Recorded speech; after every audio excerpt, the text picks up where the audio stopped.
Feel crazy. All right, come on, laptop. It's like taking forever just to go live on my end for some reason. There it goes. Welcome to the Church of Mabus radio show. It's Friday night. My voice is changing into Jack Nicholson on the full moon. That's right. It's Jack Nicholson time. First off, we got Wham here with us tonight. Hi. Wham's representing. We got Michael Kozlowski. Say it one time That's for pretty us good. all so I don't mess it up. It's Kozlowski. Kozlowski. I'm Kozlowski. Georgia, so I'll mess it up. Kozlowski. I'm Georgia, so I will mess it up. But anyway, I needed to first off deadskypublishing.com. That's dead DEAD skypublishing.com, and they were just on last week, and they put out splatter westerns, and it's like Weird West horror novels. Like imagine Clint Eastwood, Good, the Bad, and the Ugly, but there's weird zombie Wendigo cannibals. Like the best way to describe it. I dig Okay. it. I like it. But anyway, they have a new Weird West anthology coming out now. Going Back is actually in that. I believe Oh, Joe nice. R. Lansdale as well is in it. I think I'd have to double check, but they've both been on the show, Joe and Al. And but they're putting that out, and that's deadskypublishing.com, and you can go to Amazon and all their stuff's on there. But I really love Weird West, and there's just one more Weird West book that another publisher sent me, and we'll get started. This is from Nightfire Tour. Weird West apparently is having a renaissance. But this book is called Red Rabbit by Alex Grecian, and he's a New York Times best-selling author. And he just put out a Weird West book called uh, Red Rabbit. Want it for witchcraft, dead or alive. It's one of the blurbs. But it's basically eerie, exhilarating, and enduring generation paints the old American West and Wicked, Johnny Compton. But it's Weird West, that's Red Rabbit. And then the other place is Dead Sky Publishing. And you're listening to United Public Radio 107.7 FM New Orleans. And last week we had a whole Weird West show. If you missed that, check it out with Chad Lutz. And that was a good one and weird. We just talked about the history of all that Weird Westness. But good to have you here, Michael. Good Visible to be Ink here. Press, and I've been working with them for many moons. Like, they put out great books. I know I've been getting their books for a very long time. Maybe over 10 years. And we've had a lot of their guests on. And your book is American Ghost Stories, True Tales for Hmm. All 50 States.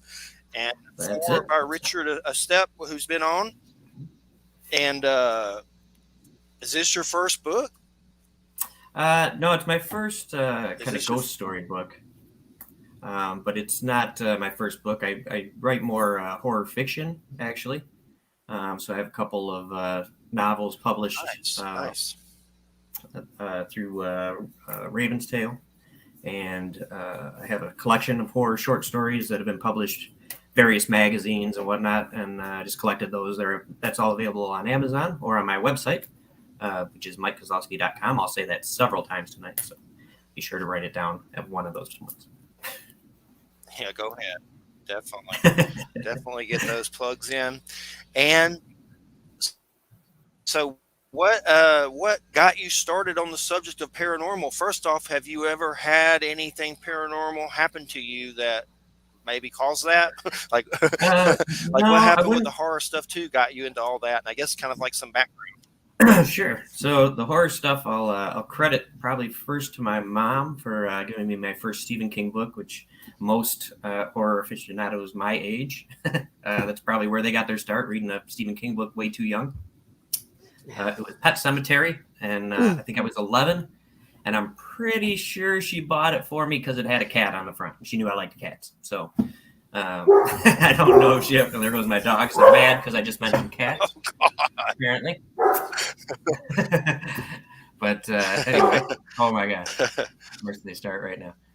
Um, Pet So I got Cemetery's a rough into one. I think I read that in sixth grade. Yeah, I think that's I read. that's intense. Yeah, yeah, I think I read Pet Cemetery in sixth grade.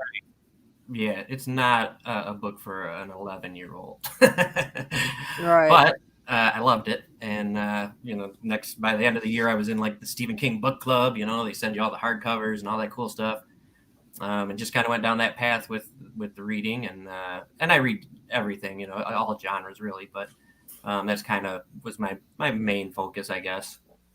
And I really wasn't into writing until I moved to Australia. Probably it was about 15, 16 years ago, and decided to write a book, kind of a little memoir about that. And that got published. I had a blast doing it. The research was fun. The writing was fun. And we moved back to the U.S., and I wanted to write some more stuff, and I wasn't moving anywhere else. So they say, write what you love.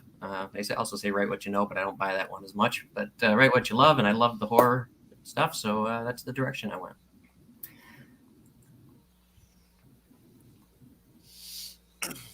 What got you moving to Australia? What happened to that? That's a big adventure. My day job that pays the bills. I'm an engineer, and I took a job over there just for the adventure. So it was great. We had a great time. Met some great people. Yeah, Australia seems like it would be a fun place. I mean, they've got their own ghost stories there too. Mm-hmm. Yeah, indeed. Are you having a delay, Jeffrey? Definitely. I've interviewed Stephen Strong on the Aboriginals. Yeah, it kind of seems like it. I don't know why, but yeah, it seems to be like a delay. But does it seem like that on your end that I'm having one? Yeah, kind of. Yeah. I don't know exactly. Well, let's see. So I guess what state do you want to start with? Obviously, we don't want to be here all night telling a story from every state because we don't want to give away all the book. But what are some of the states that you or the stories that you love to tell, or if you want to start with something like that? Sure. So the Michigan one, of course, that one in this book is actually very personal. It's based on, I mentioned pre-show when we were chatting that a family that lives up north, rural area of Michigan in the Thumb, and in a town called Forster, and that's where that story comes from. And it's a legend about a girl. It's actually very popular in Michigan. A few books have been written just on the legend of Minnie Quay, who back in the late 1800s, early 1900s period, was young teenage girl, 16-ish, fell in love with a sailor. Parents didn't like the relationship, kept them apart, the whole heartbreak, Romeo and Juliet kind of thing. Sailor went off to sea, boat capsized, he died. She's, tormented and throws herself off of the dock and into the Lake Huron and perishes in the cold, stormy waters, and then comes back to haunt the town. So, but it's a story that I've known, since I was a kid. Probably the first ghost story that I can think of that I heard, because everybody in the family knew it, everybody in the area knew it. So it was you're just kind of new, we're aware all the time. So that's probably my favorite story in the book. I don't want to give the whole of it away as far as what happens to people and all that, but it's kind of your girl tempting, young lovers sort of story, right? And you get into sort of one of the things, writing the ghost story books, and kind of going down that path as I got more into the paranormal things away from fiction a little, is that you see those repetitive stories, right? You see like the woman in white, or the heartbroken suicide lover, or for the bride whose husband didn't show up or whatever. It's always those sort of very popular. You'll find one in every state. I could have wrote 50 stories about the white woman. That is a very common motif. That is although sometimes there's a real story behind. Oh, for sure.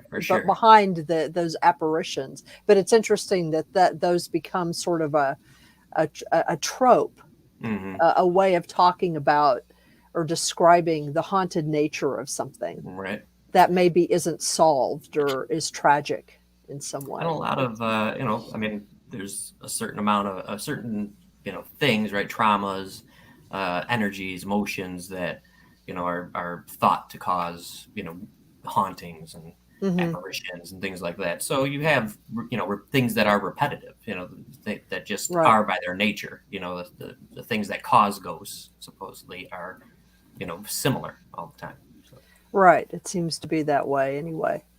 a suicide or a murderer that got away with it. Yeah, yeah, well, yeah. I mean, when I was reading through some of your stories, there's I live in the Hudson Valley, which, as I'm sure you recognize, that's a place that's kind of known for ghost Mm-hmm. stories a little Sure. bit. Well, there is a story that comes out of the northern part of this area, up by Troy, which is now a suburb of Albany, and it's the story of the unsolved murder, and it's a true unsolved murder of this young woman named Hazel Drew. And I don't know if you know the story behind her, No, I'm not but familiar. I don't think. yeah, but well, what's interesting is that she was murdered, I think, in like 1906 or something like that, or her body was found, and there's actually been like this, a couple of books written about the whole investigation and everything. But what people there remember is the story of a white woman, Right. appearing along this certain dirt road that still exists, that's close to the place where her body was found. She was found in a pond up in this one area, this very rural area. And what's interesting about that story is that story was heard by a guy named Mark Frost, who, I don't know if you know who Mark Frost is, but he's the guy who, along with David Lynch, created Twin Peaks. Okay. And that story of Hazel Drew informed big chunks of how of the whole story behind Laura Palmer, Right. and Okay. and her murder and all that kind of stuff. So he in some ways, Mark Frost was trying to convey the eeriness of the story, of that same kind of story, in a different way. And so some of these stories can be very influential, No. Yeah. to places and to people, So It's funny you bring up Twin Peaks as a guilty admission. I've never watched it, but I just started. oh yeah. I just started. I have like 2 episodes in. Okay. Now, are you seeing the versions with the log lady? Lovely. That you would know what I meant if you Okay. had, Maybe not. because in the original broadcast, each episode is prefaced by the log lady. Okay. I don't. And the log lady sort of acts as a kind of Greek chorus, Okay. introducing the vibe of the episode. So if there's any way you can find episodes, you may have to just like get the DVDs or something, or borrow Right. the DVDs, so that you can see the log light. It adds a whole different level of eerie. It's Right, kind of like, yeah. I mean, it's good without her. You can watch the episodes without her, but if you have those episodes, if you have her beforehand, it's like, oh my God, it completely ups the creep. All right. Okay. I'll take a look. I have So to. I'll name drop for a second. I just started watching it because Josh Mallerman, probably familiar with, or Bird Box, and he's a Michigan guy as well. And we're acquaintances. I'd like to say friends, but I don't want to be too fresh. yeah, So, right. but he just was posting that he just like a familiar. whole Lynch My Facebook. marathon. So. They did Twin Peaks and all that, so I was like, okay, I guess I'll do it. Just think of it. I mean, it's a good period piece, and the thing about Twin Peaks is that it's based on a ghost story. Right. It's based on this ghost story that's kind of brought to a modern period, like the 1990s, and it really set the stage for a lot of different things that followed. You know, it was the first CSI kind of show. Without it, you would not have X-Files. I mean, once you get into it, you'll realize just how incredibly formative it was, even though the first series was not very long, you know. Right. But it was incredibly important show. But it's based on a ghost story. That's interesting. I have to follow that up for sure. You know, it's and so your ghost stories were reminding me of this. You know, you describe them very well. You tell the stories well. Thank you. And that's important. You have to tell these stories well. Yeah, and I think it helps, you know, being a fiction writer as well. You know, you can, and I won't say that, you know, I didn't make anything up, but you know, you embellish, you make it a little more colorful, you know, and sometimes it's just the wording, you know. So that, I think that was advantageous for the book. So what kind of research did you do? A lot was online, and calls and messaging with people that I could get a hold of, and you know, researching several, you know, stories, old newspapers, all that good stuff. There's clippings in the book and some of the stories, and then when I could, and it was less than a dozen probably. You know, I just don't have the means to travel to everywhere, but I went and visited and had my experiences. You know, one of my favorite ones was in Kentucky. The story there is the Bobby Mackey music bar there. And that was, we went down and we were going down for something else. So I was able to, we went and visited just on a regular night while the bar was open, and, you know, and hung out. And then I ended up talking to waitresses and bartenders and whatnot. And then I was able to work with the paranormal group that operates down there and gives tours, and got a private tour kind of on our way back through, and, you know, got some in-depth, you know, stories, and you know, it was really nice. So, and then, you know, you kind of have some experiences, you know, and I'm, for the record, I lean skeptic, right? That's my kind of, you know, I'm sort of the, what's his name, from 1408, right? Stephen King's story there. I'm the John Cusack sort of guy, right? Looking for the real ones. So, and I don't discount anybody's experiences or anything like that. You know, it's just, I'm waiting for the one that convinces me, right? So, but, you know, you still have an experience, right? So at Bobby Mackey's, just, you know, you're telling these stories, you're walking around this dark bar, nobody's there, everything's, you know, everything's creaking, the bar's, you know, hasn't changed since the 70s probably, you know, it looks like it's about to fall into the river behind it, you know, so there's all these weird noises and shadows and things, and, you know, you'll just get that chill up your spine, or you'll hear something over here. Well, you know, maybe that was something. Yeah. Well, you can certainly psych yourself up. Into stuff. That's especially, I think, groups can do that. You know, if you get a bunch of people into a place, I think that you can do that. I think it's pretty easy. But, you know, have you had any experiences individually that you kind of wondered about?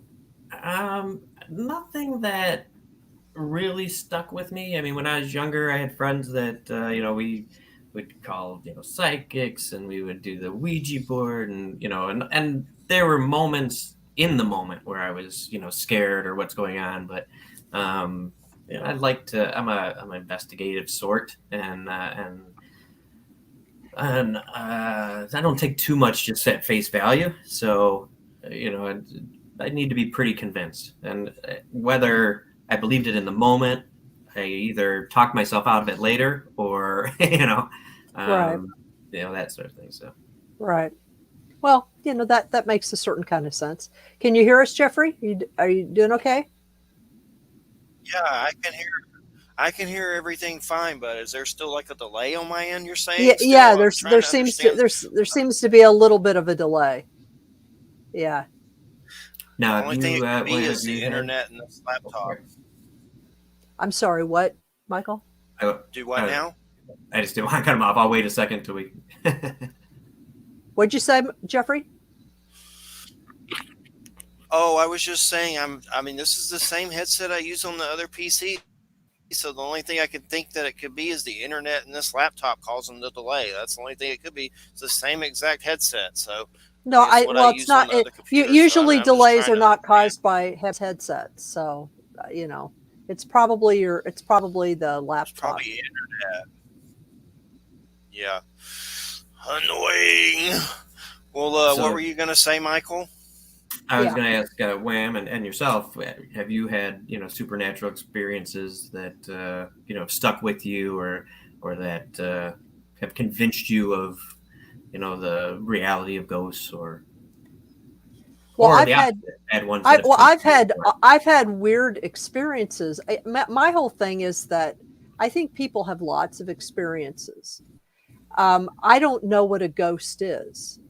I mean, the popular definition of a ghost is that it's a soul or a spirit or whatever that would be, Right.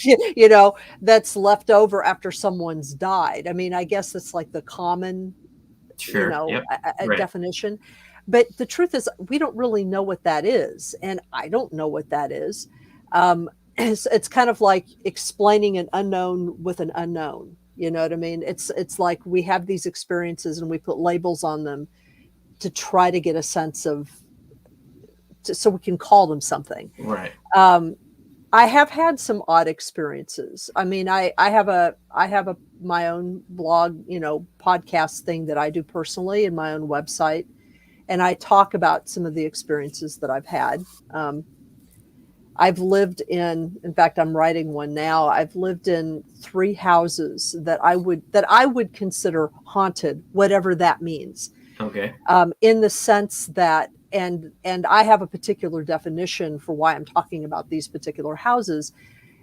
In these houses, in each one of these houses, I had my own experiences, but I'm calling them haunted because other people had experiences in them independently of me, and talked to me about their experiences. Okay. So in other words, it wasn't just me having them, it was other people having them. And sometimes our experiences would intersect. But oddly enough, they, at least in the 3 places that I'm writing about right now, they didn't very much. Although we would have similar experiences independently and then talk about them. Okay. You know what I mean? Mm-hmm. And some of the experiences were kind of, I don't have a lot of visual stuff. That's not really, if I see something, it's really unusual. Okay. And I think it's because I'm kind of skeptical too, and I also don't want to see anything. There's a part of me, it's like, Right. no, That's no, probably part no, of it, right? no, Not you receptive know, to it. Probably shielding. right, exactly. I think that the thing that, but I do have I have a good, I tend to hear stuff that is unusual. And I also have other tactile experiences. I think the only thing that I ever, other than the time that I saw something, and this is not ghost related, the time that I saw something that I can't identify, and I can only say that it looked like what we call Bigfoot, Okay. whatever that is. Right. um, which scared the crap out of me, by the way. The only time I've ever seen anything like ghost like, that probably just made me stop and not understand at all what was going on.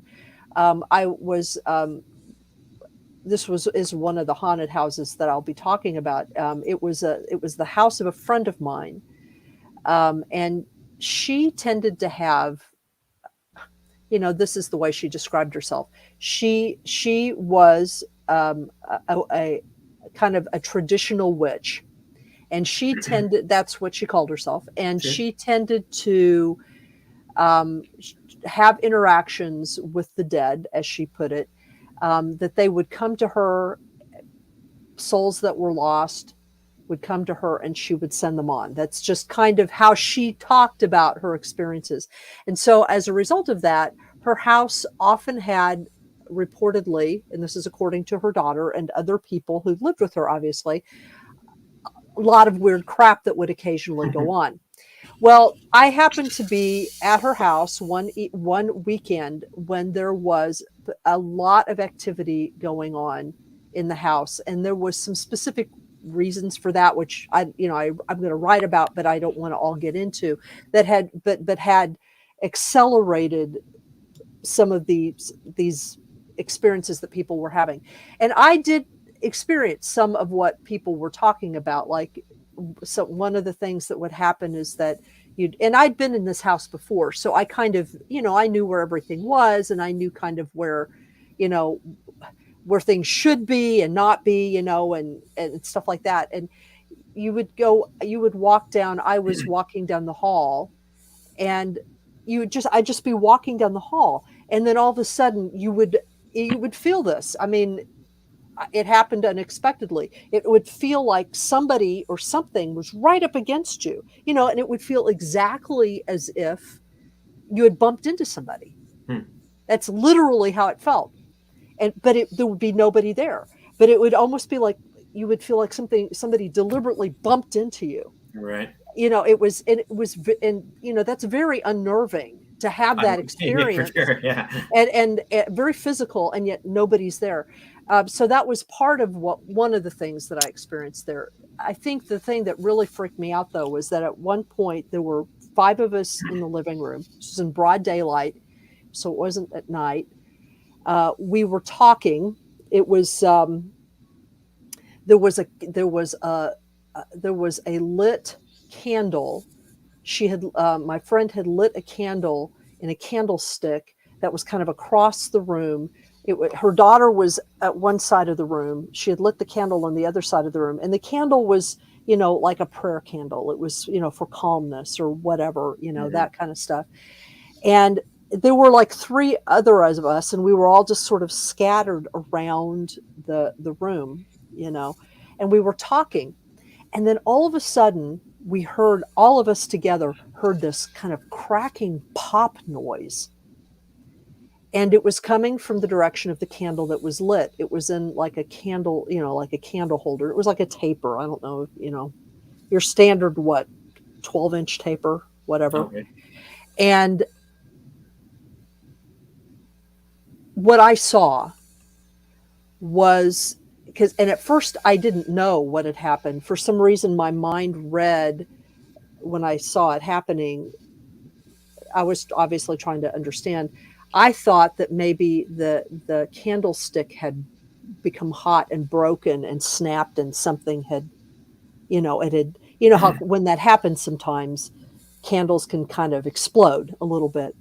But it turned out that that's not what had happened. It turned out that what the popping was the actual candle itself. It had not burned down. The candle itself had broken in half, just standing there. It had broken in half, and both parts, it was like something had broken them. You can break a candle like that. It had broken in half, and both parts of the candle flew across the room. But the weirdest one was that the top part that was lit remained lit, and it flew across the room right at the daughter. I mean, and kind of in slow motion. It didn't go boom, like that. It kind of went. And I remember just standing there going, my brain was not computing it at all. And then as it got close to her, it accelerated, and she saw it, and she dodged, like this, and it hit the wall behind her. And we just all sat there going, okay. that was our response.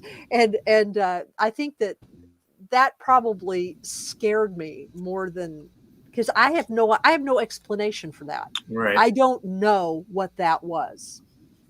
Right. And so but it wasn't like a ghost, but it was like, Sure. it was a poltergeist. It was a poltergeist event. And So poltergeist events tend to freak me out a little bit.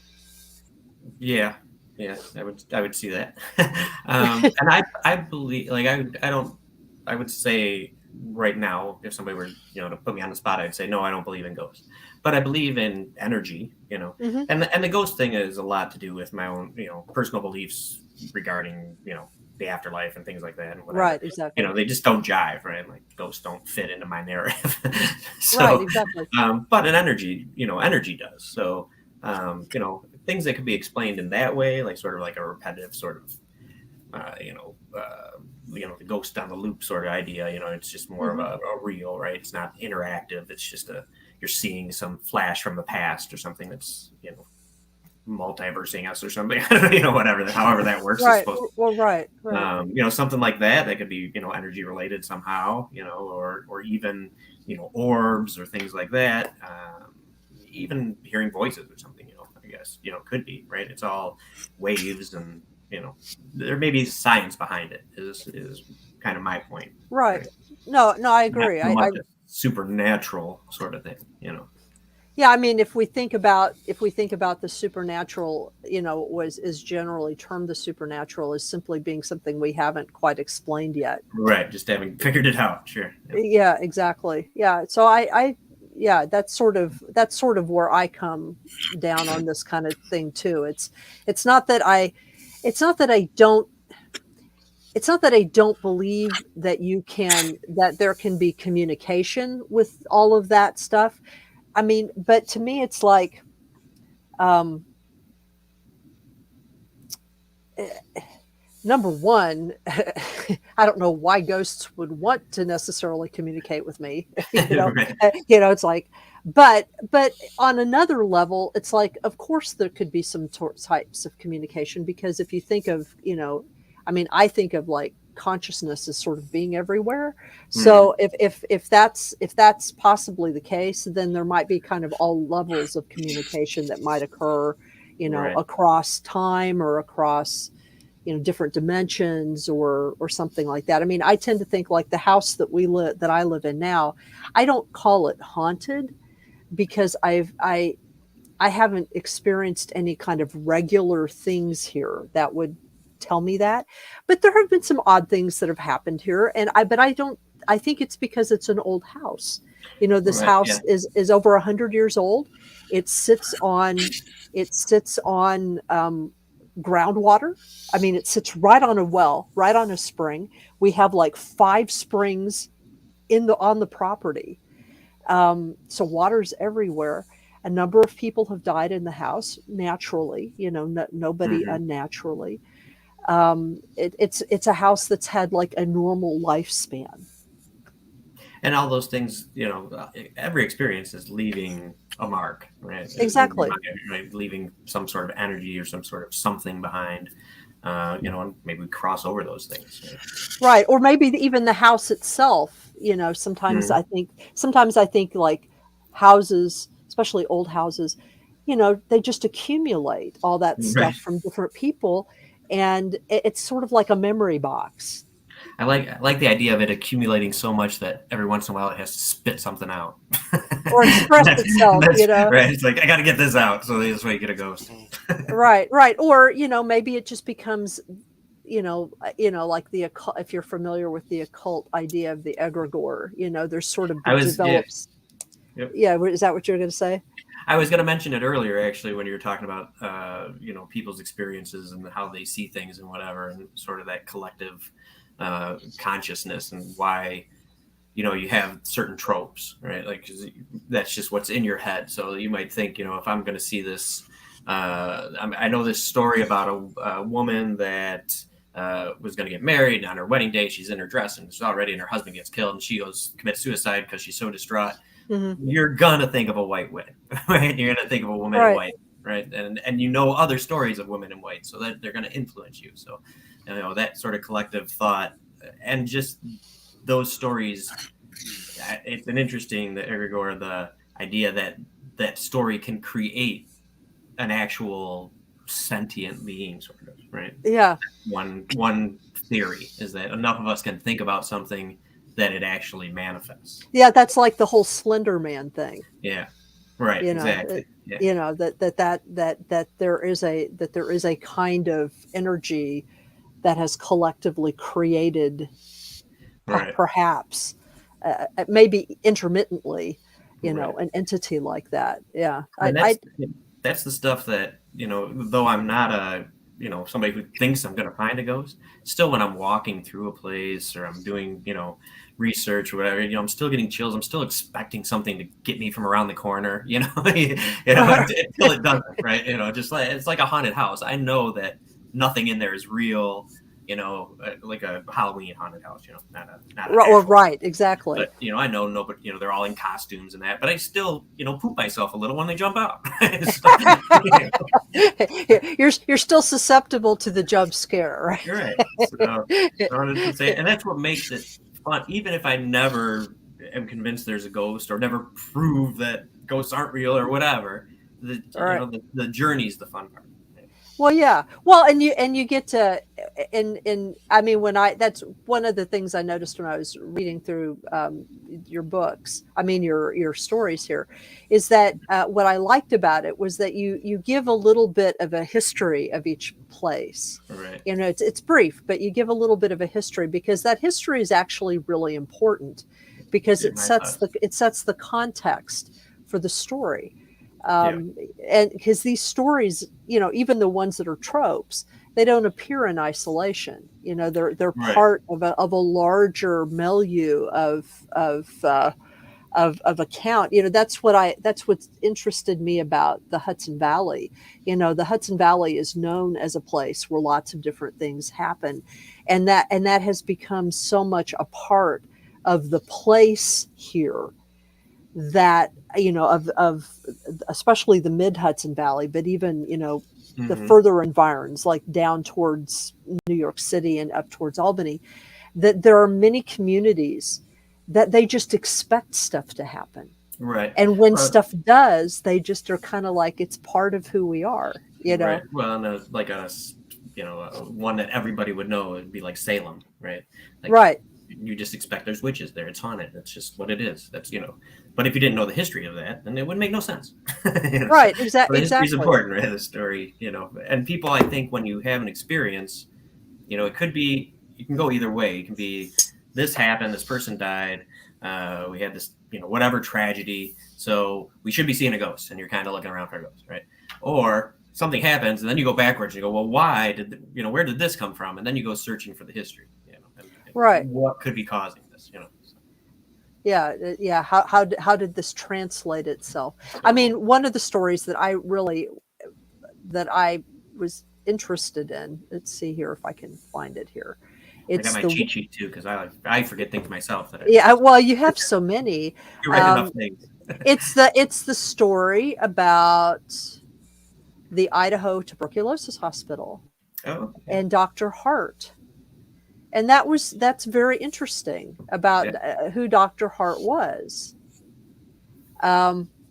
Because that's like one of those little details that, some people would say, why should that be part of the story? Right. You know what I mean? Why should that be part of the story?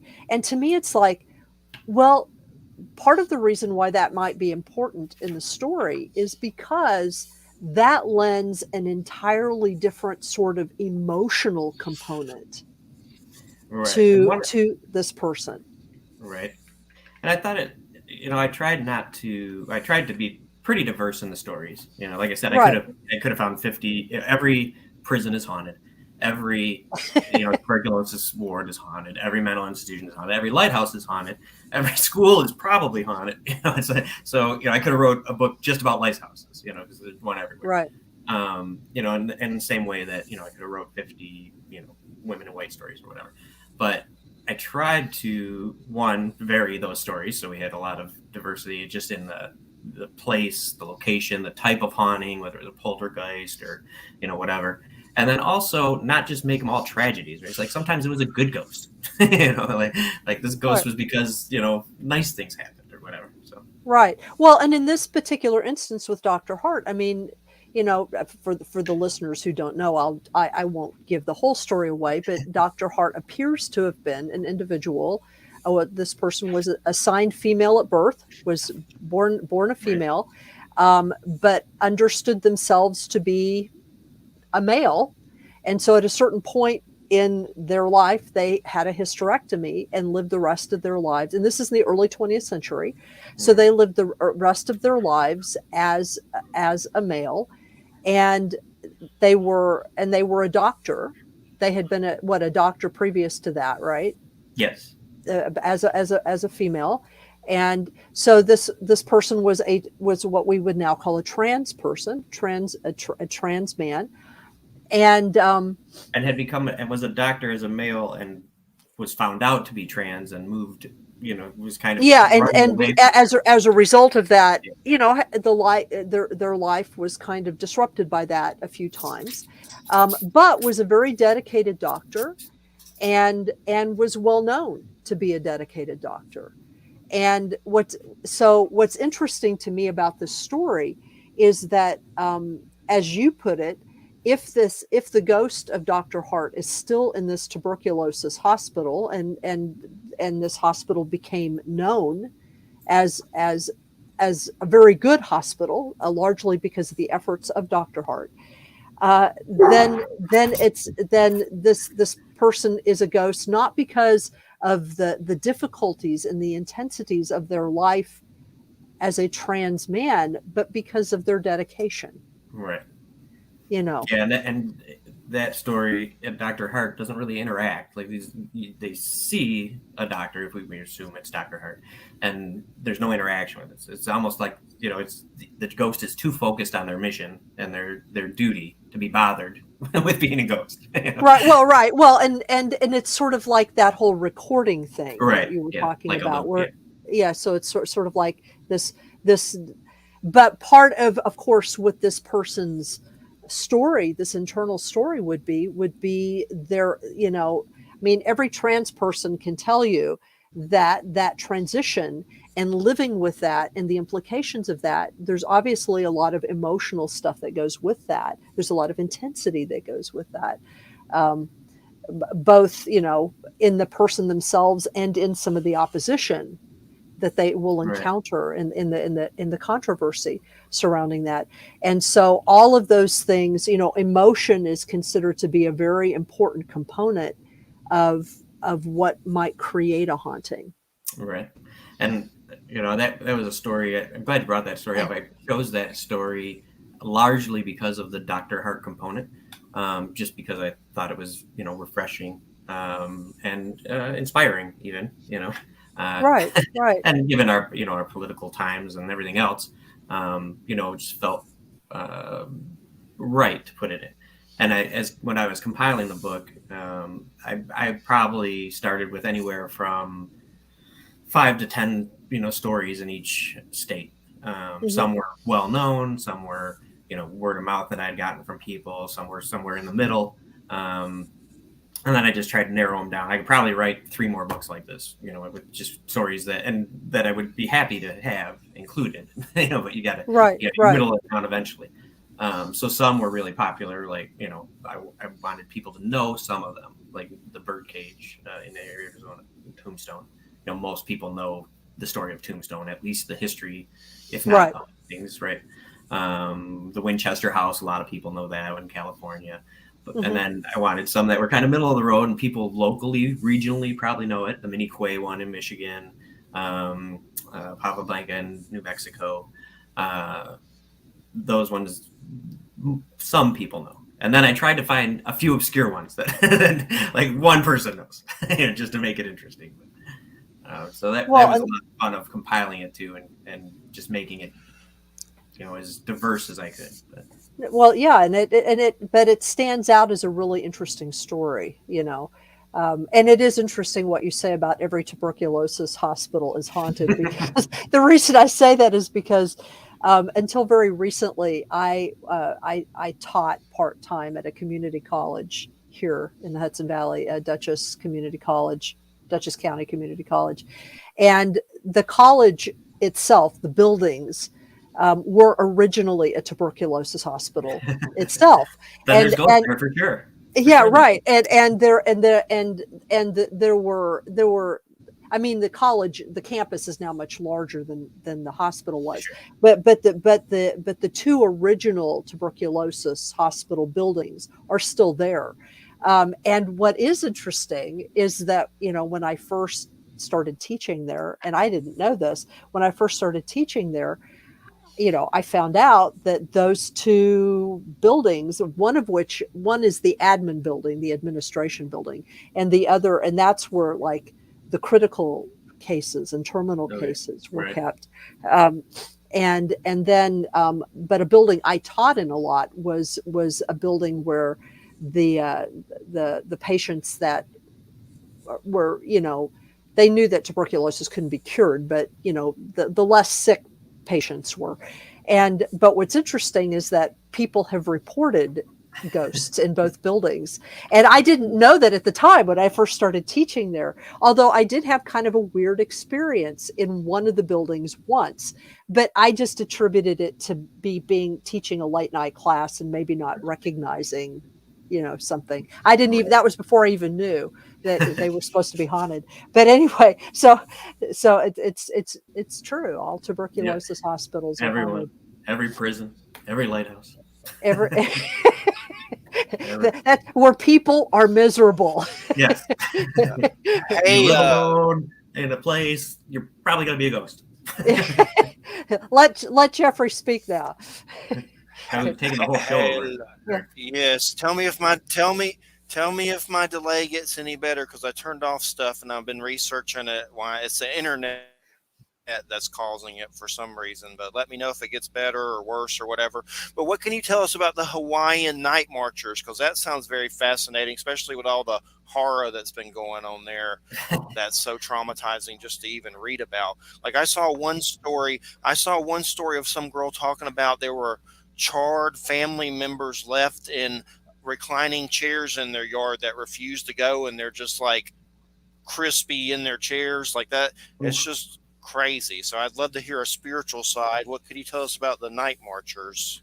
All right. Well, the night marchers were they're spirit warriors. They're typically ancestors of the native peoples there, and they were the warriors for one of the kings of Hawaii, who now still march in the throughout the islands. Mostly, I think Maui's where they're mostly seen.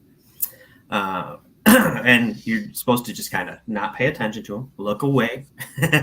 If you're an ancestor, you're okay. If not, you could be, taken by them and, forever doomed to be one of the warriors marching along. Interesting, I guess, I hadn't really thought about that story in relation to the fires and everything. I'd be interested to see what some of the the native peoples might have to say about that, and if there's if they feel like there's any sort of connection, I guess.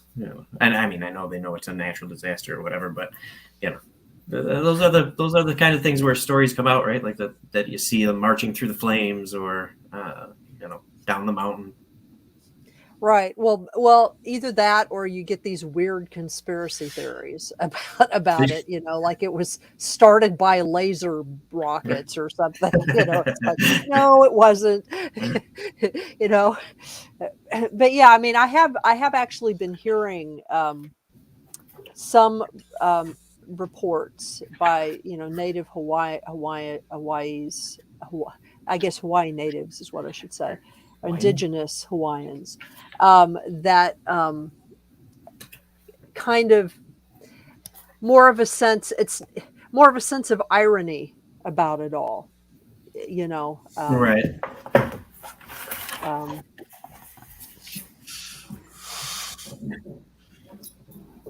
I know the night marchers thing sounds kind of similar like skinwalkers, but I don't think they would be considered the night marchers evil. Hopefully not. But I know the skinwalkers like come for you, and you have to kill someone you love, and they'll take you and weird stuff like that. Yeah, the skinwalkers, they're definitely that's like if you've done terrible things, like usually it's like cannibalism, right? That you end up turning into a skinwalker or all the other names that you're not supposed to say. Because it's bad luck. The Wendigos and things like that. But the night marchers are more protective, more of the island. They're not evil. They're just kind of on their mission, right? And as long as you sort of respect them, you're fine. They don't come hunting, I guess.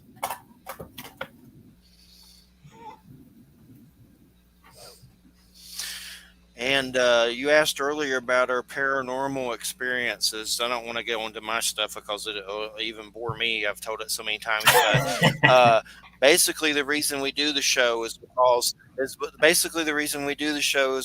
I had a lot of stuff happen when I was younger up till now that ranged from UFO to ghosts, and it seemed to revolve around tragedy and, and trauma. And when I was 17, I had testicular cancer. I had to go through chemo. I lost one, which was really crappy. And a few years later, my dad died. And it seemed like all that was a combination that attracted things on a lot of different levels, from UFO to even seeing some weird beings that were strange. And I've seen beings of light many times with my physical eyes completely sober. I've seen stuff while partying too, so let's not rule that out. But a lot of it seems to. I have a big interest in how, like, a shamanic death and how trauma, like, I compare it to, and I try not to be dishonorable to Odin, but losing an eye, which an eye to me would be a little worse, maybe. Yeah, probably, because you just couldn't see. But I think something about that tragedy and that pain opened my senses. And I started doing this show to figure out I went crazy from it. And I still have PTSD from some of it. And what's really alarming now about all of it is a lot of these experiences you see on Skinwalker Ranch and beyond Skinwalker Ranch. I've had a lot of that similar phenomenon happen to me, and they just had a weird show with that Chris Bledsoe. I don't want to get into this because I've already got into it so much, but look up this book if you get a chance. Chris Bledsoe, UFO of God, and it's in the Christian section on Amazon, and which is really weird. But he was on Beyond Skinwalker Ranch, and he can summon UFOs, and he was there with Colonel John Alexander and two CIA analysts, and that whole book has blurbs from CIA and Colonel John Alexander, and it's about this dude that can summon UFOs. The phenomenon that he's had happen to him, I've done the same. I don't know if I could go do it right now, but I've seen weird stuff and asked it to move. It would move. I've seen two beings of light leave my house like they were in it and fly through the roof and go into the heavens. And I think maybe those were like luminous beings of light or deceased loved ones. I don't know what they were. But what's weird about that book and how I'm tying it into mine is it's like they're now commercializing Christian UFO summoning. If you go to Amazon and look up UFO of God by Chris Bledsoe, people are under it going crazy, saying they're having the same phenomenon that he's having it. And I've been having it since I'm in my early 20s. So now it feels like how a goth would feel if you see a goth section at Target. That's how I feel. It's like, but as far as the UFO of God book, it's basically, even Colonel John Alexander says on a blurb, you can be like us now. Like, they want everyone to get outside and interact and have these experiences, which really creeps me out. That there's so many government people involved with Skinwalker Ranch in that book. Just look it up. It's a rabbit hole itself. UFO of God on Amazon. Like, UFO I'm of still God. trying to read it. That It's just like, freaks me right out. I guess I'm it's so sorry. alarming because there's so many. Yeah, isn't that kind of ego? That's Put kind of together Christians and egomaniacal. aliens. That's the thing with these experiences too. It can go to your head. Yeah, that's what they're doing. They're trying to make it like a thing, like Barbie. Like, go over there and just it's crazy. But anyway, I've had a whole bunch of phenomenon happen, and that's why I do the show. When I was younger, I had trouble getting interviews, said a prayer, had UFO experiences where we saw these red firelight things in the sky, and my brother and nephew saw them. And then the next thing you know, I was on the phone with Stanton Friedman, nuclear physicist, Nick Pope, Ministry of Defense, and it was like the UFO sighting. It was almost like aliens helped me get interviews. So I think this is about raising consciousness on a lot of different levels. But that's basically why we do the show. I had a lot of weird shit happen to me. Wham has too. But that's basically Definitely, why we're here. definitely trauma and tragedy seem to attract those things, and people that have had traumatic experiences, not just ghosts, but whether it's aliens or seem to be more open to that for whatever reason. So yeah, I can see that those early experiences would definitely influence that sort of thing.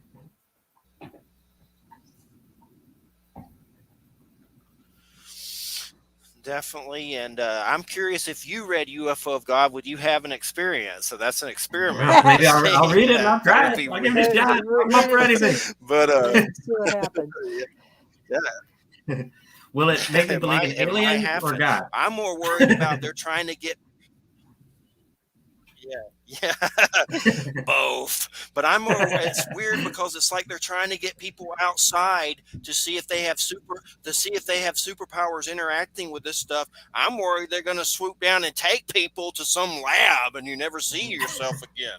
I'm scared to go out there and interact now that the government's more involved, which I think they've always been involved with it.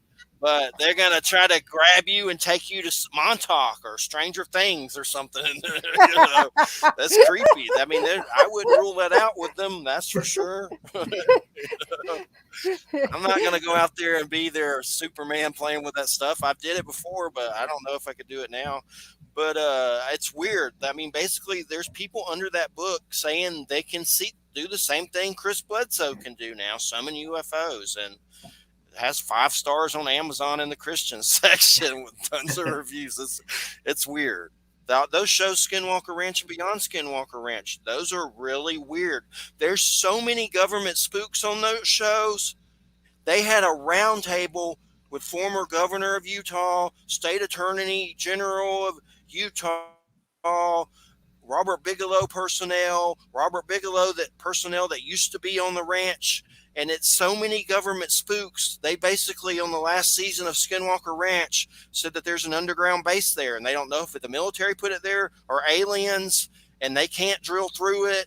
And it's the craziest shit I've ever seen on a show in my life. Like, I know it's a show, but there's a lot of government dudes on this show, that's creepy. It creeps me out. Utah's just weird. I don't anyway, trust the government, no. so let's not get into that. But yeah. I'm just saying. Well, do you have a Utah's ghost little story in messed up. Utah? Did you have one? I can't remember. I did. I don't remember. Off the top of my head, I don't remember. Did what you it have was. a ghost story for Utah? It was. It was the Purple Yeah, Lady. hold on. Well, Well, we go if you look. can think of any for Florida and Georgia, let me know. Hold on. Florida was And the also, if you Augustine think of any for Lighthouse. Florida and Georgia, I was born in Georgia, and I'm in Florida. Yeah, Florida was the lighthouse, the St. Augustine Lighthouse. Oh, the Purple Lady was Salt Lake Purple City. Lady was Utah. Yeah. So it's kind of similar to the white woman narrative, more colorful. Yeah, she's purple. Yes, Purple. but yeah, Florida was the St. Augustine Lighthouse. A ton of just St. Augustine in general, like the whole city's haunted. I could have did a whole book on that, no problem. Georgia, what did we do for Georgia? I don't even remember what I did for Georgia. Did we do anything? You did something for Alabama. Georgia, I did it for everybody. Georgia's there. My dog Alabama. wants to be part of. Oh, you had to Alabama do something has medicine for New Orleans. My dog wants to be part of the interview. So hang on for a second. There he is. Arkansas. Alabama Kentucky. has weed now. Can you believe that? I can't believe it. Alabama? Wow. I'm impressed. Cute dog. Medicinal. Rory, Yeah. get out of here. The dog's in. Oh, and of course you have to have one at Bridgeport, Connecticut. It's like, Yes. That was a fun one, actually. The New England's that's just another area that it's just you couldn't have any more stories, Like yeah. every No, I rock know, you I kick, So. I know. It's just it's an embarrassment of riches. Yeah. I mean, here I've talked about this on the show a little bit, but here, where I live, the gym where I go and work out is known to have at least 2 ghosts and the guy who owns the gym, he doesn't own the building. It's the building that's haunted. Um, who has his gym in the building. He has had so many experiences there, and some of them are odd, that he has set up cameras everywhere. Motion detector cameras, and they have picked up some strange things. Um, and sometimes not visual stuff, but just weird noises, like something, the motion detector, and he has it keyed to his phone. So every time one of the cameras goes off, he gets a notification on his phone. And but sometimes like the motion detector camera will go off, but you can't really see anything, but you'll hear these really weird sounds, like weird mechanical sounds, just odd, like you can't, sounds that you really can't identify. I mean, I've had a couple of kind of strange experiences there. I'll be honest, I've been creeped out there a couple times, especially upstairs. Well, there was a guy who, right before the pandemic, we only just found this out. So the gym upstairs abuts a couple on each side, a couple of apartments. And apparently, on one side, right before the pandemic, because the pandemic shut the gym down for almost a year, but right before the pandemic, there was a guy who lived in that apartment who died in that apartment and was found dead in that apartment, and everybody hated him that was in the building. He was known as being like a complete asshole. Okay. Definitely going to be a ghost. And well, nobody expected there to be a ghost, actually, because his girlfriend, who he lived with at the time, continued to live in the apartment, and in fact moved they had been together, and after he died, she moved his brother in, and then they got together. Oh, well. Now Okay. a tragic love story. Yeah. I know. It's like gotta be a ghost. that would piss Right. somebody off, right there. But anyway, none of that story was known until very recently.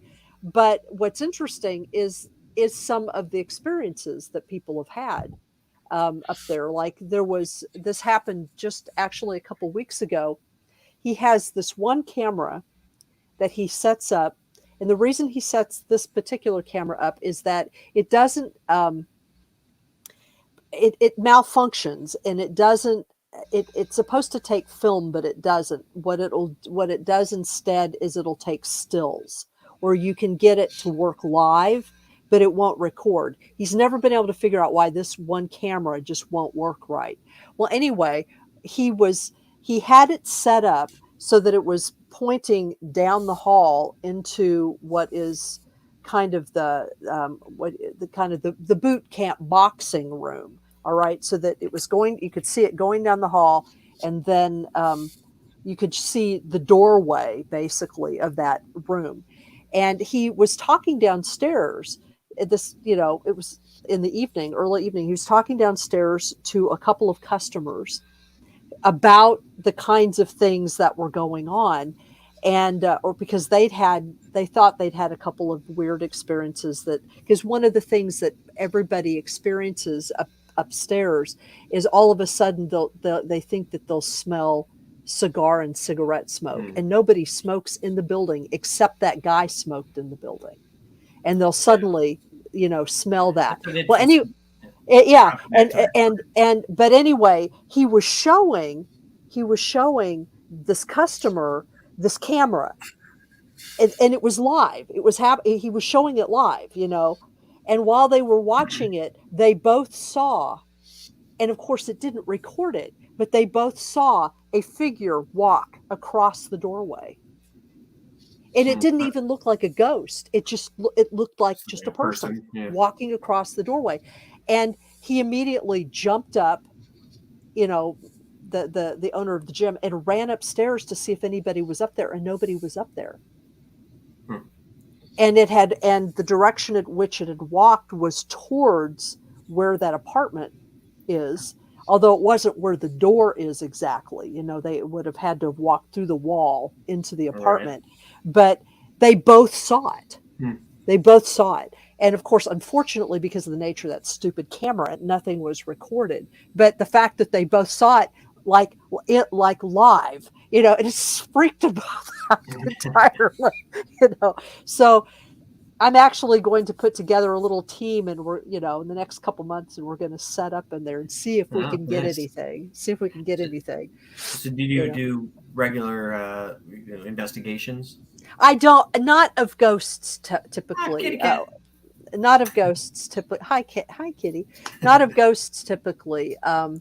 I my investigations have been mostly UFO stuff.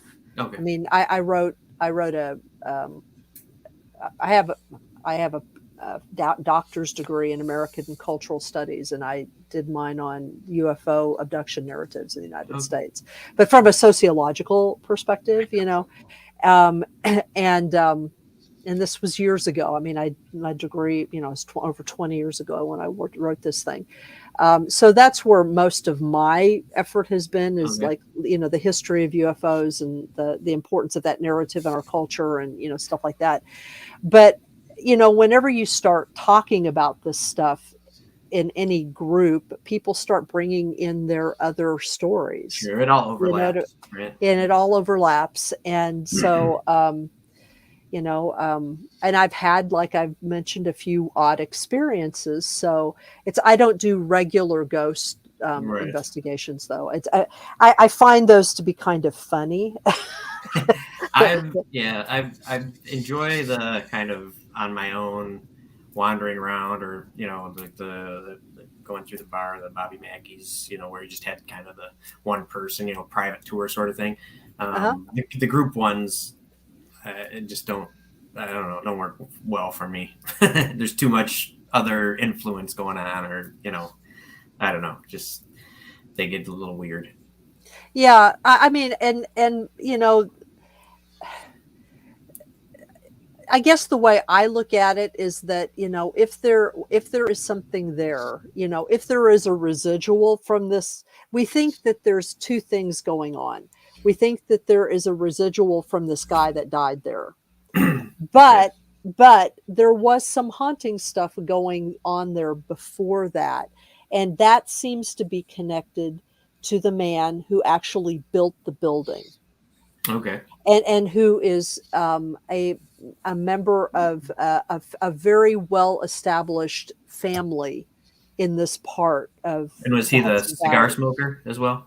He's the cigar smoker, Yeah. yes, and So that and I thought it was interesting when you brought that up, because at least a few times in the book, I think I've mentioned smells that people experience. A lot of times it's cigars or cigarettes, like some hotelier, that right.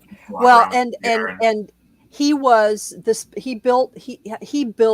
This is in a village called Port Ewan in New York, and he basically, his family built half the village, and and was, a major property owner and stuff. And this particular building that houses this gym was one of his favorite buildings for whatever Right. reason, and I think one of his descendants owns it now, but so she like knew him, and apparently a lot of the things that happen there are things that are associated with him. Like there are it's like a 2-level building, and the nature of the building itself has changed over time, but always on the south end there were always apartments, and he lived in one of those apartments, and apparently in that apartment specifically, people have reported regularly coming home, and they'll find, even in the wintertime, that the kitchen window will be open about 2 inches, and they'll smell cigar smoke in there. And that's what he used to do. He used to sit in that kitchen at a table by that window, open it, and smoke his cigars. And that's where a lot of times I think that energy sort of thing comes into play. And there's a few stories. I think Raven's one of them in the book, and was the Georgia one? Anyway, where guys, people are so in love with the place that they're at, or in love with the things that are happening in there, that the idea is that they just hang on right afterwards. Their energy stays there because that's their paradise, right? To Yeah, sit in their where, chair and smoke their cigar or whatever, and or that's the loop. It's just that happiness, that energy that came from that happy moment, right? Is what is the residual that people experience later. Right. right. So those are nicer ghost stories than murder ones and stuff. So. Well, yeah. Well, and I think too that there are some places, like a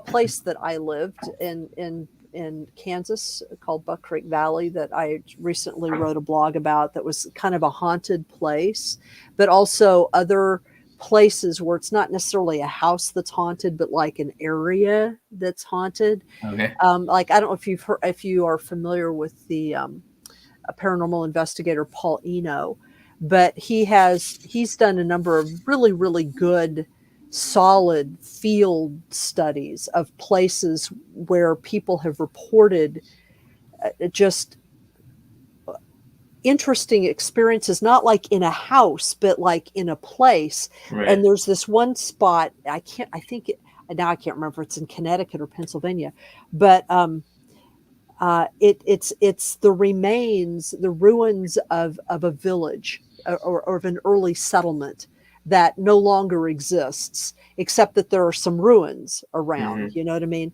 And he talks about this extraordinary experience where he went into this place. A number of people locally had experiences around there, so he and several investigators went into this place, and they didn't really know exactly what they were going to find because they'd heard all these different stories, so they were just going to go and kind of check it out and see if their electromagnetic meters went off or whatever was going on.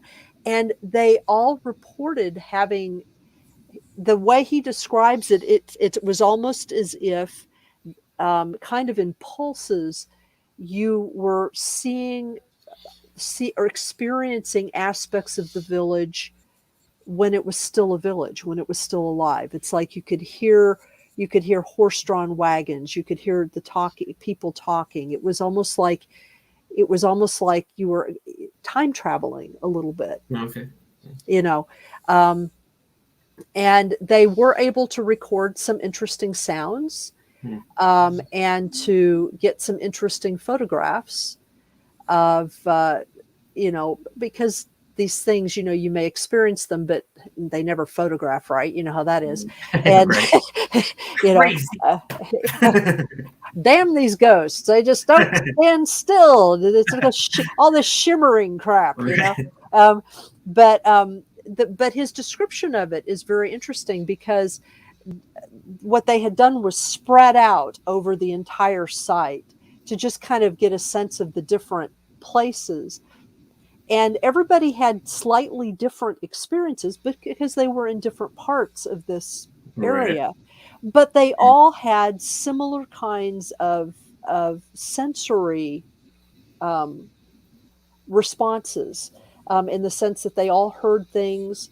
They saw some of them saw some things. They were able to get some measurements, and they sort of walked around, and they went back several times to see whether or not it would vary, by season, or if there were other ways you could explain some of what they were experiencing. And they came to the conclusion that they couldn't explain everything. Right. And that's another really common sort of ghost experience is, ghost, right? Like the old West ghost town, right? It's abandoned, it's empty, you have that residual stuff happening, bat wing doors swinging open and all that kind of good stuff. And it reminded me also of a couple other stories in the book that is kind of a common trope as well, as the native Indian burial ground, or cemetery that got moved. And I'm always wondering, why do people keep building things on dead people? Like, that's a bad idea. And they do that. They do that.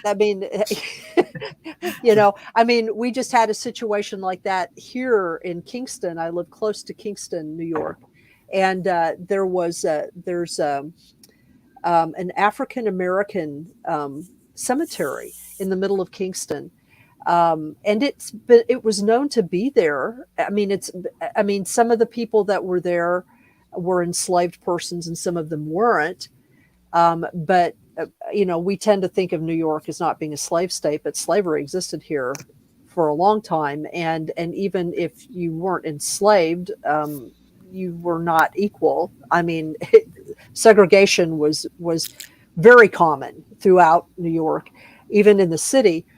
And so this was a graveyard. And up until just this last year, they were going to dig it up and build over it. But build like condos over it. And I'm just, it was like, what the hell? So finally, a consortium of people, including a lot of people in the African American community here, were able to raise enough money to purchase it, to just purchase the land, so that now it's in private hands. It's in a trust. You can't touch it, but now they can rehab it, and take care of it the way it should be taken care of. But it's like, yeah, these graves don't matter. This history doesn't matter. This place definitely would have been haunted by a bunch of black ghosts. That's what would have happened. It's like all these condos. We would have had a whole. I call that the poltergeist haunting from the movie, right? You never move the bodies. Oh, well, I know that movie. Well, and that movie is full of tropes. I mean, that movie has got some of the classic tropes in it. That's what makes the movie kind of cool. Yeah, exactly. So I did find Georgia. I had to look. For a minute, I was like, did I miss a state? Like, I couldn't find it. So it was Lake Lanier was what I did. Oh, Lake Lanier, yes. And more specifically, I've been there. Yeah. And that, so the Delia, I'm going to say her name wrong. Parker. Dahlia. Delia. Yeah, I'm not sure how to. But that's kind of the cool story, right? That's based on a true story. The car went over. They found the car in 1990, I think it was, when they were redoing the bridge and dug it out. And it's like the blue lady of the lake. We like colorful ladies and ghosts. Like a lot of colorful, purple, white, blue. But that's the story for Georgia. So you've been to Lake Lanier, so if you read that one, it'll be very familiar to you. Awesome. Oh, I was gonna say real quick that Amblin Entertainment, which is I guess Steven Spielberg's company, just put some UFO show called Encounters on Netflix. I haven't watched it yet, but I would like to. I mean, that's pretty interesting that he has done a whole production. It's like a documentary. Yeah, that's pretty good. Amblin, from Amblin, yeah. Let's see, 175. I'm going to 175. So what's in the cards for the future, book-wise? Are you still going to go on the paranormal route more? Right now, I'm working on another. So I have my fiction books. I have a series that's sort of a post-apocalyptic zombie mashup spy thriller sort of thing. It's really hard. It's kind of like Jason Bourne meets zombies. Jason Bourne meets zombies. Nice. So there's 2 books out on that right now, and I've been off and on working on. There's probably 2 more books in that series to finish it up. I have another novel I finished last year that I'm shopping right now, and then I just started a new project that I think is going to keep going. A lot of them kind of sputter to a stop, that's probably more often than they don't until you hit the right one. So this one's another novel, a fiction novel. So that's probably going to take the main focus for the next few months. But I have been exploring some other haunted areas. I really may do a book just of Michigan haunts or Midwest haunts. And I'd like to do one where I can go to every location, because those were the funnest stories to write, because you can put your personal experience in. So I'd like to do that. Regional books are a little harder to sell. So we'll see, it might depend a bit on how this book does, whether that's something that I do, and I may just do another 50 states. Like I said, I could probably write 4 more books that are similar to this, a story from each state sort of thing. So if people like it and it's popular, I had a lot of fun doing it. Got a little more interested, and I'm in the the ghost hunting and the investigating, and I'm learning right along with the people that are reading. This is a lot of new stuff for me. So I wouldn't mind doing a couple more. I just was reading What's the up with lady, the Savage Bunnies? That sounds pretty interesting. I saw that Yeah, too. I was like, Savage Savage Bunnies. What's going on with that's that? That's a cover band that I sing and play guitar in. Shout out to those guys if any of them listen. It's Eric on drums and Jason on guitar and Bruce on bass. We're a bunch of old guys that mess around in the basement and then go out every once in a while and play a bar. And it's sort of like the Blues Brothers. By the time we get done, we owe more for our bar tab than what we're getting paid, but it's a fun night out. So. Yeah, it's. I was just reading the lady in white on Devil's Elbow. Oh yeah, so that was my friend Chuck sent me that story. He's another horror writer, and that is sort of one of those regional ones that people are familiar with because of the story, because of the trope, but. It's just kind of a little more personal for people in that area, and it's an interesting story, but I like, it's one of those that I like to throw out that, like the Forester and the Miniquay, people right there are really going to like it. Right. It's like, I know where all these places are. Right. And it's, exactly. And it's sort of, it feels like your story, right? Like, it's like I could drive there. Right. Because I know exactly where it is. I know exactly where it is. Although I didn't know that was something that was seen there, but but I know exactly where that is. So I was going to bring that one up because when you mentioned New York, but I was letting it lie for a little bit. So, well, it's I wrote. It's been a while. I wrote in 2019. I published a book called "Mysterious Beauty: Living with the Paranormal in the Hudson Valley." And so, it's very regional. It's just, the Hudson Valley, and it covers like all kinds of different experiences, hauntings, cryptids. But I start out in the book with looking at indigenous stories of unusual things, their own accounts of little people and the beings that they talked about living with, because there are, we tend to think of indigenous people as having been driven out of this area, but there actually are people around here there's a whole community of indigenous people that are here, that have never left. And so they still tell those stories and maintain that. And so then I kind of segue from that into settlement stories and then sort of bringing it up to date. But what's interesting to me about books like that for people who are interested, like you said, in the region, is that I try to frame it so that these are places you could go to. Right. Yeah. You know what I mean? You could actually drive through the same places. thing here. A lot of the stories, very specific of where the location is, or hey, you can take a tour there if you want, or you can do, you can go drive down Seven Hills Road, and see if a demon truck chases you. See if that ghost light is there, right? I talk about the UFOs that are seen over the Ashokan Reservoir and over Sturgeon's Pool, which is like literally only 4 miles southwest of me, where I'm sitting, and stuff like that. So, the little ghost lights that come up from there sometimes, and that way it sort of makes it kind of real, Yeah. These are locations. Something really quick. 1 second. Sure.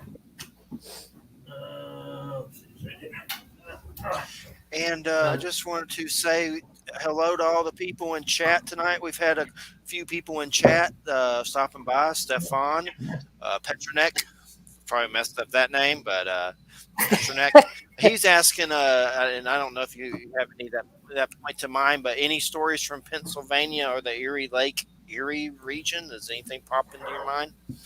Oh, geez. That's just from one of our dudes. Okay. In the audience. If something comes up, let us know. But that was just an audience question. But yeah, thanks to everybody in chat, the, though. Glad to see you guys. Betsy Ross I did in Pennsylvania was the Betsy Ross house. So that one's a little more popular. I'm gonna look really quick. Tell you a couple of the other ones that I looked at in Pennsylvania here.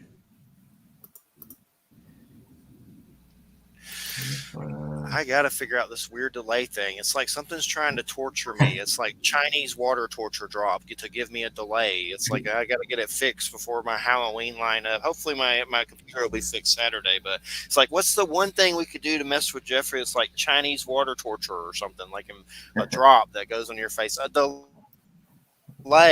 Let's do that. A delay. But the Pennsylvania one, that's Ross, we've had quite a few people in chat and just What were you saying about Pennsylvania? I was say the Betsy Ross one there. That's what I picked there, and that was one that I picked because it was kind of a nice story, and the Betsy Ross legend, whether that's what you believe about that or whatever, is regardless, the house is there, right? So the house is there. It's more of a nice story that this person, just kind of hanging out because they like the place. There wasn't nothing malicious in that one. I was going to share really quickly because we were talking about Chuck's story that he sent me. This is his book, C.W. Breyer. So he put me onto the New York story that's in the book, and he has a few books up. Great guy. You should read his books. New York, local. Oh, yes. Okay. And then Patrick Byveld would be another artist there. Yeah, this is a short story collection. He's got some other stuff. He does some fantasy stuff too. So cool guy. You should check him out.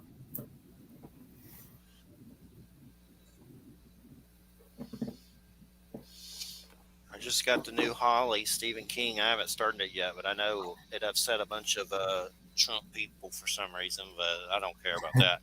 But I'll read it. Holly, I got that. I'll buy two.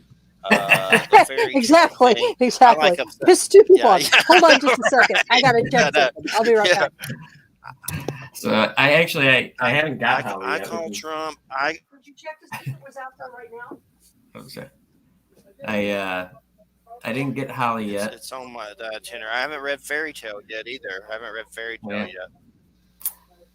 Yeah, me either. I have actually. But all the way back I was going to say I have a group on Facebook called. I have a. The delay's messing me up. Oh, it's okay. Go ahead.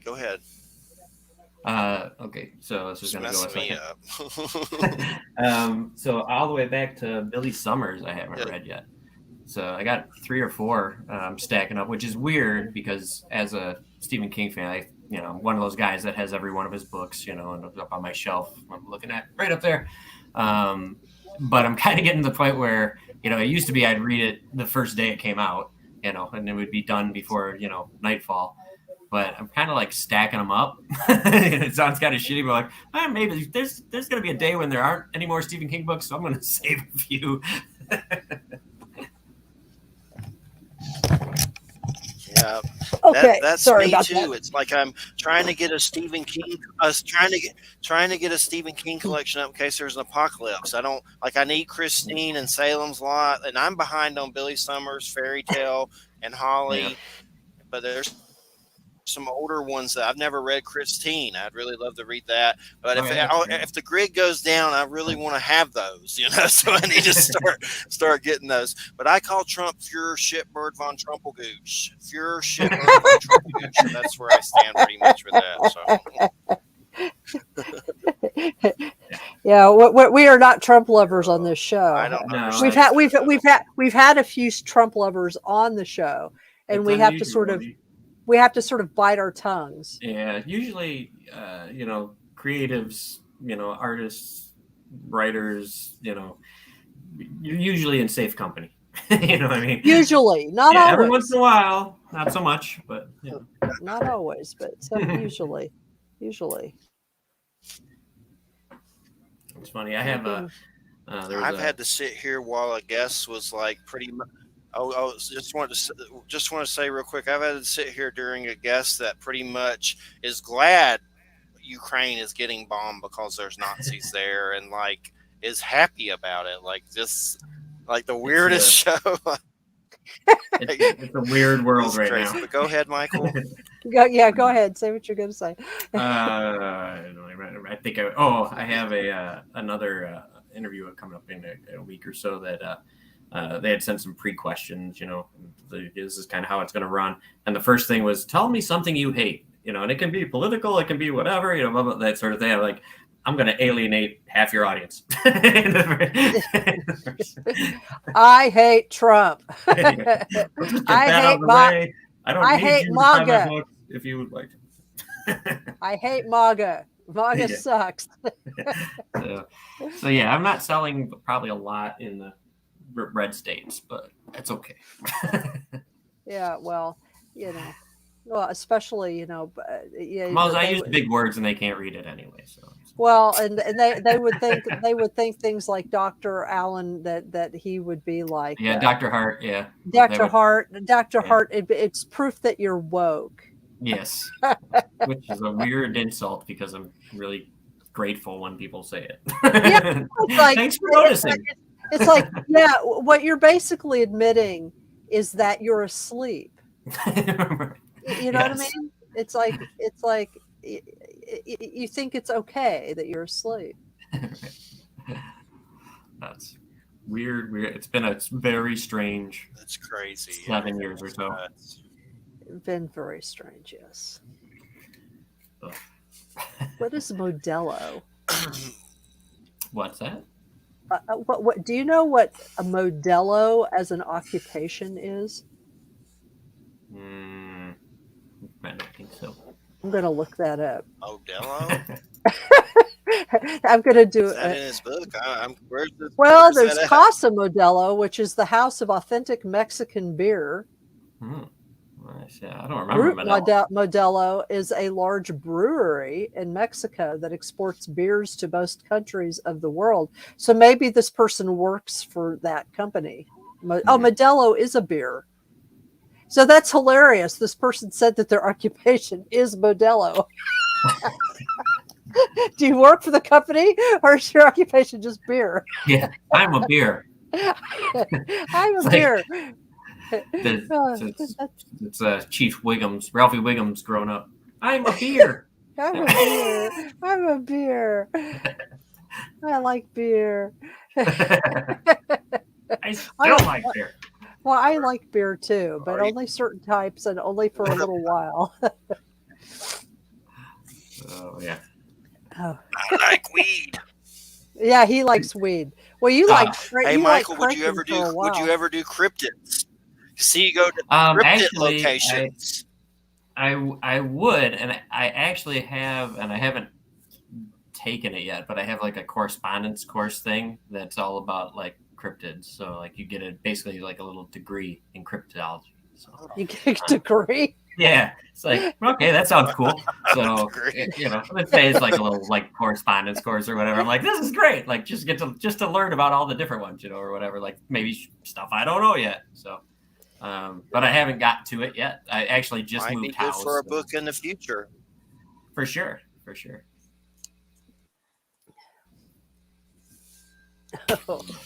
I'm like, this is one of the only rooms. We got about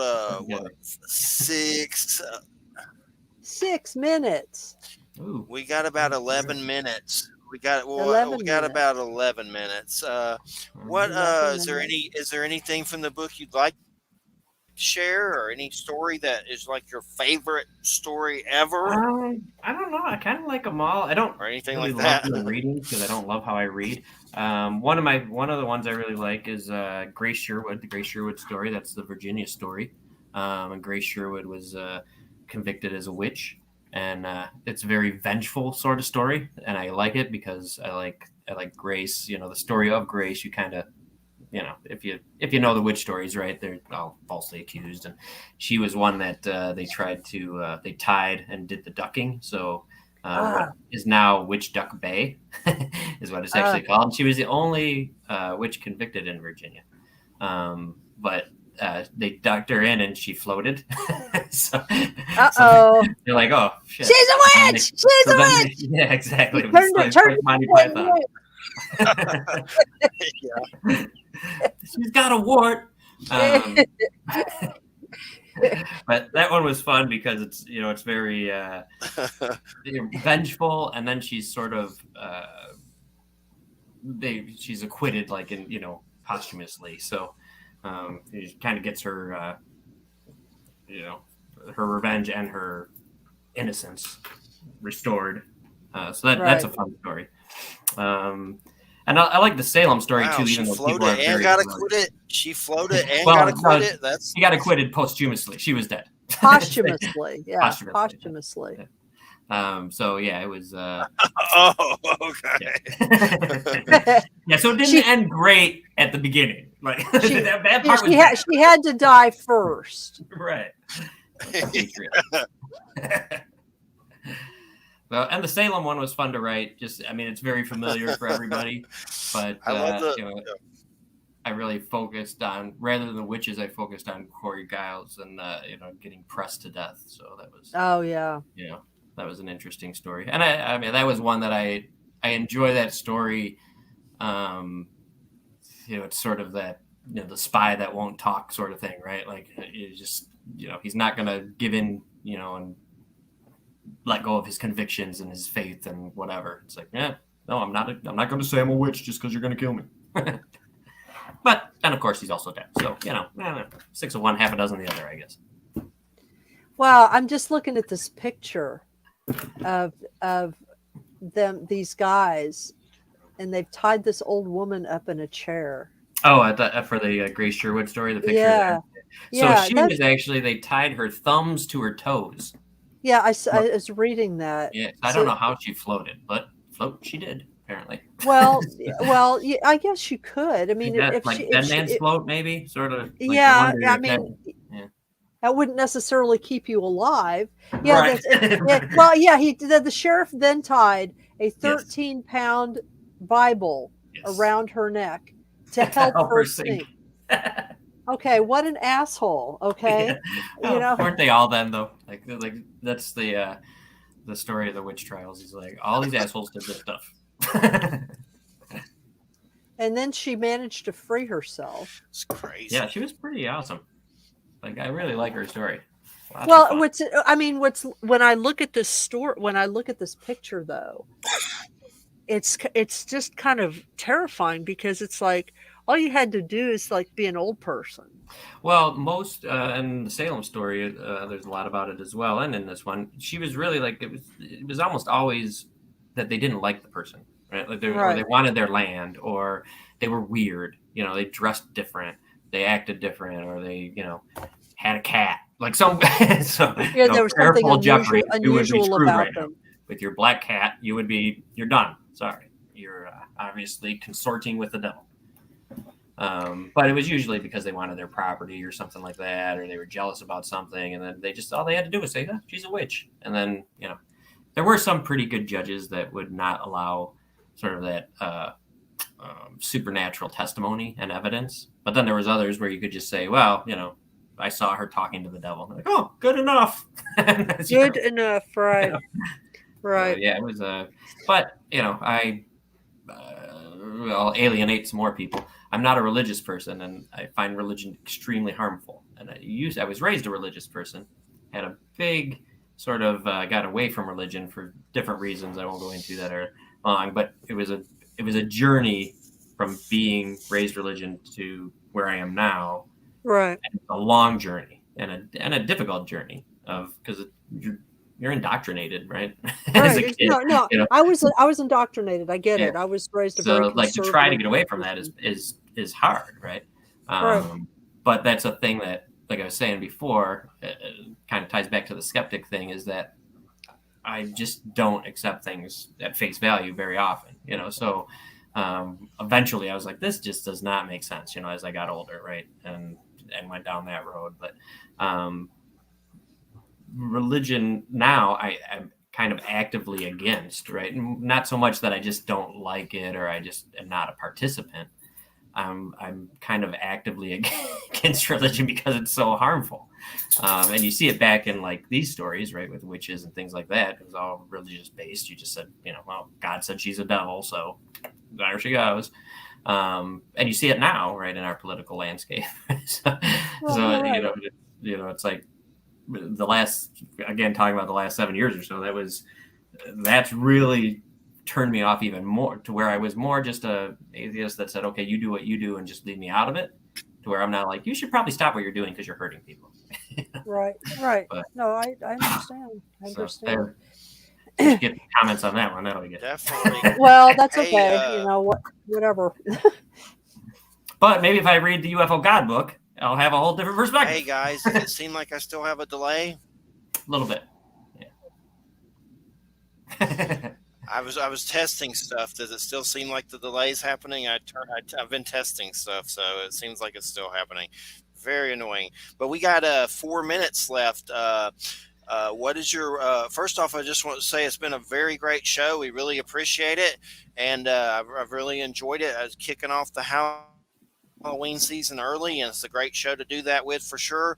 We got a killer Halloween lineup coming up that's insane great. Fred Anderson from Sweden on UFO encounters. His book Northern Lights is next Saturday, and then the next Friday is Mark Dezowek, Mystery of Edgar Allan Poe's Death, which is going to be awesome. Mm-hmm. And then after that, Stephen Flowers, Gothic Meditations at Midnight. He's occult breaks down like old silent horror movies and the occult stuff in them, from Nosferatu to all kinds of weird stuff. Maybe some Romero. And then the last show of October is going to be Michael Aliasa, Dark Ink Publishing, darkinkpublishing.com. They have a lot of biographies with horror icons like Kane Hodder, who played Friday the 13th Jason, Gunnar Hansen that played Leatherface in Texas Chainsaw Massacre. This dude's basically going to sit down and tell us about their biographies and their real life and stuff for our Halloween show. So that's badass. I can't wait for that for sure. That's going to be great. And Wham, I don't know, Jay will be here the 6th and the 13th. I don't know if you want to set him for Fred Anderson. If you do, let me know. But I don't know if you also want to sit him on Stephen Flowers. I don't have a co-host for the 20th. Okay, yeah, I'll check in with you in text or whatever. No, yeah, check in with me. The 20th is Stephen Flowers, and then Fred Anderson. Okay. No, I'll check in with you. And it's been great, Mike. What's your website? I want, and plug whatever you like. Yeah, just to say, so obviously American Ghost Stories, right? You can get that on Amazon right now. You can find my website at www.MikeKozlowski.com. So easy enough, right? Just Mike Kozlowski. There are more books there. Got my store, got my shop, got my blog. I have a mailing list. There's giveaways. You can find me under that name, M.A. Kozlowski or Michael Kozlowski, on Facebook and Twitter. Links from my website there, so you can find it easily. Would love to have more followers. And I don't just, market myself all day long on Facebook. I'm usually a pretty fun guy. I try to keep it, limited, so I'm not just annoying people all the time. That's cool. So, but yeah, well, had a great we time. Appreciate it so much. And Savage Bunnies, baby. That's right. That's right. And New album, we'll get an album out of originals. Don't have a delay. That would be great. Yeah. Well, hopefully your new hard drive will work. Thanks, Wham. Thanks, everybody. I pray, God, I'll know tomorrow. Please, someone. But thanks, everybody, for listening. You're listening to United Public Radio 107.7. Someone said it's just not really bad delay here, just an occasional echo and pause. So I'm going to listen to it later. I know it's there, but man, it make me crawl out of my skin, this delay. So I pray tomorrow my computer's fixed, so no more dumb delay. The worst thing about this computer crap, you have to call Joe and reset StreamYard and get a code. And I put it on my other computer, but something happened, so StreamYard couldn't be used on it. So it stayed on the laptop. It's just been chaos. When is this Mercury retrograde shit over? October 2nd, right? Well, no Mercury retrograde right now. So, but it's about the only planet that isn't retrograde. So for those New Orleans listeners, we got the La Laurie Mansion story in here, so you'd be familiar with that for the 107 crew out there. Cool. Oh yes. So it ended. Mercury retrogrades ended. I thought it ended on the. Oh, 2nd it was of October, ended. It was so ended it weeks, ended. 3 weeks ago. It's ended. You had a full moon yesterday, though, so probably no. The full moon was actually at 3 a.m. 3 a.m. Well, okay. See, so there you go. That's probably what it was. That's blame it on something because we don't know. That's what I get for Googling. Ghost in the machine. Ghost in the machine. That's what I get. That's what I get for Googling stuff. Googling stoned. That's what I get for looking stuff up fried. All right, everybody have a good weekend. I'm going to watch that Gen Z, that new boys spinoff show on Amazon. Then there's some weird raw doll, weird little thing on Netflix with Benedict Cumberbatch. You know, the dude did Charlie and the Chocolate Factory. I want to see that, called Henry Sugar. So I got a lot of stuff to watch, a lot of crap. But everybody have a good weekend. Thanks, Michael. Thanks, Wham. Take care, everybody. Thanks, Bye, Michael. Thank you. Bye. Nice talking to you.